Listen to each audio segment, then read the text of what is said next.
Another chapter in the book that I found very interesting was the whole chapter on art. Your favorite artists. Yeah, I think of them as my roommates because I live alone. And so I think everybody, when you collect art in a way, you live with them. And so you live with that art. And on New York, that's one of the reasons I have an apartment here, is to go to galleries all the time. Now you have apartments all over the place, well, right? Not all over the place. I have one in San Francisco and one in New York. And I live in a rental in Provincetown in the summer in a beautiful house. And my house is in Baltimore. So I do have 4 sets of underwear. Okay, well, for somebody like me, that's all over the place. Well, no, it is. No, and I've spent my whole life. I think it's great. It's exciting to me. And one of them is because of probably the San Francisco apartment is because of the success of Hairspray the musical, really.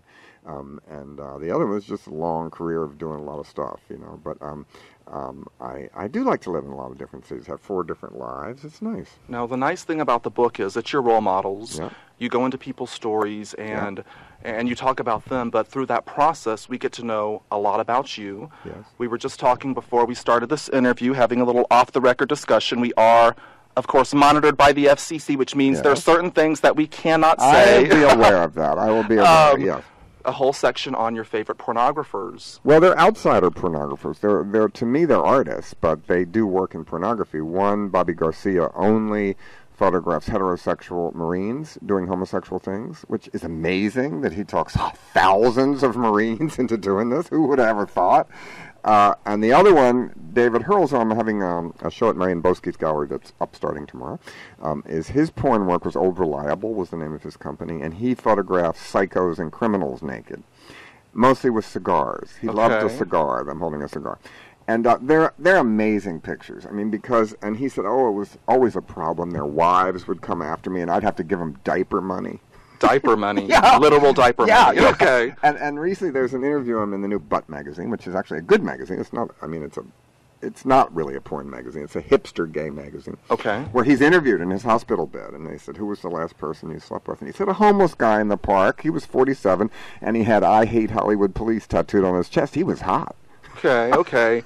So there's somebody for everybody, and I'm amazed at people's extreme tastes about sex, and they only watch their own porn. So you never heard a director say they watch their own movies. They always say, "I never watch them." I mean, that would be torture for me to go home. And no worse torture is my book just came out on audio. I just got it today, 7 CDs. Imagine having to sit down and listen to your own voice for 7 hours. Well, if you're not listening to your own voice, what are you like? Who are you listening to in this day and age? What musical artists are you listening to? Oh, I don't know, like Beck. I love when he does when he did the Velvet Underground album and all these things he has on his website that are free. But I like opera. I like all kinds of music as long as there's a shuffle button. There's no music I don't like. And of course, I have an iPod that has 4,000 songs on it. So you just put shuffle, and it's like a radio station that you programmed. Exactly. Well, people always associate you with Baltimore. Yes. A whole chapter dedicated to the characters down there. Yep, I'm having a big signing there at my favorite bookshop, Atomic Books, where I get all my fan mail, and it's a very extreme good bookshop in Baltimore. Now, all these stories, these are all true stories. Oh, yeah, everything you have in here. There's even they're source. At the end, there's not many memoirs have all the sources in the back. I do have that. Absolutely. Now, what do you have going on next? I know you're on your book tour. By the way, the New York Public Library, Monday, June 7th. I just went online.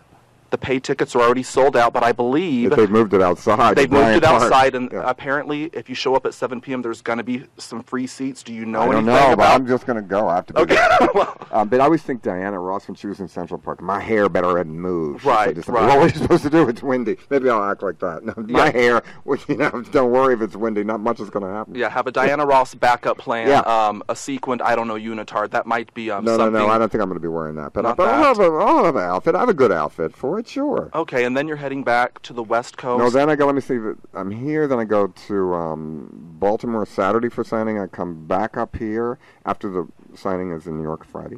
Then I come back up here and do some more press, and then I go to L.A., and I do the Craig Ferguson show, and then I go to Boston, and then I go to Provincetown for the summer, which is where I live in the summer. Okay, great.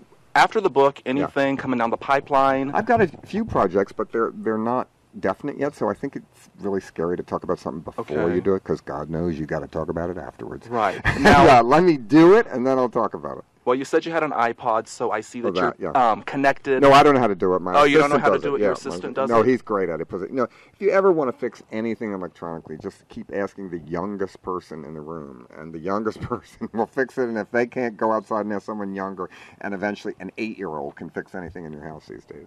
Exactly. And speaking, I always ask the interns, if I don't know how to do something, find the 12-year-old in the room, and it's going to get done. Yeah, exactly. And if it shouldn't, then it probably shouldn't be done. I ask about the technology. You want to know if you're on Twitter, Facebook, any of that stuff? I want to be harder to reach, not easier. Harder to reach? And not everyone has a story to tell. But, however, there's fake me's all the time on Facebook. So people say to me, thank you for writing me on Facebook. I said, I never wrote you. I've never looked at Facebook. I mean, I've looked at it, but I'm not on it, and I'm not on Twitter. And, no, I'm not. I have 10-hour work days now. Do you think I feel like sitting around, hi, I just made a cup of coffee?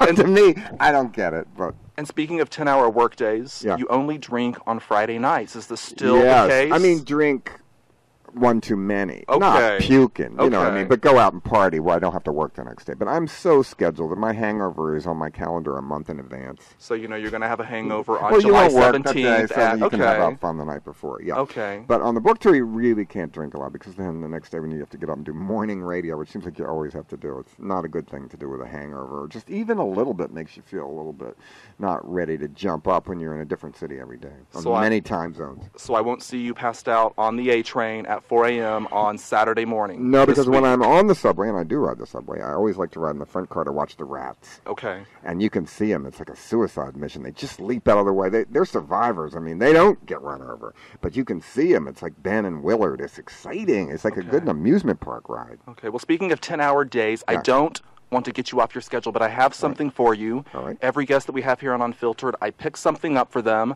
The only caveat is that it has to be under $5. Okay. So I've got something here for you. All right. I'm going to strategically balance this microphone so you can still hear me. Oh, very kind of you. Thank you so much. Oh, it's gift wrap. It's gift wrap. And newspaper, and like newspaper. Prison. Exactly, just like prison. Now I'm going to hold the microphone for you. Now this newspaper, though. And I wanted to put free them out. Exactly. Oh, these are great. Great. Check it out. Striped socks. Striped they socks. Were good enough for the Wicked Witch of the West. They're good enough for me. Remember the shot where her feet shrivel up? Exactly, shrivel up. These look perfect. These were golds. Like these are the one I could never wear around my parents. It would get them mad. See, I think you should rock those on Monday. These are great. Thank you. And plus they're black and white, both colors, very nice. Both colors. These were under $5. They were under $5. They look like Paul Smith socks. They're $40. You know what? I go to H&M and I rock it. Tell people that I spent a lot of money. Now, there's a reason why I bought these striped socks, and I can't tell you why, but it's in the book, which you have to get. Go demand it at your local independent bookseller now. Or Amazon. Anywhere. You know what? We just want it to be a bestseller. Yeah. Let's just be real. You want to see this on the bestseller list, of course, I want people to read it. And, you know, you spend took almost 4 years to write, so from the moment I started. So sure you want people to read it, yeah. Oh, and I have to tell you one other thing. There were different sizes for socks. I didn't know your... Usually one size fits all. I have, like, medium feet, you know. Okay, you have medium feet. I was going to ask your publicist. I just thought that might be a little bit bizarre. I've little learned, called up your publicist and said, by the way, when I'm giving you the address, the phone number, and all that good stuff, can you tell me what size feet John Waters has? I've been asked worse than that. I'm sure you have. So, and you know what? She would have told you. She would have called and asked me. 8.5. And all of the stories, or most of them? Yeah, they're all true. They're not most. All true. In the book, again, get it now, Amazon.com. Check it out online. John Waters is on his publicity tour now in support of role models, and we thank you. Thank you for having me very much. I didn't know I was going to be on camera, and you are much spiffier than me. You're out spiffying me today. Well, you're cooler, so we're even now. All right. Thank you. Bye-bye. Thank you.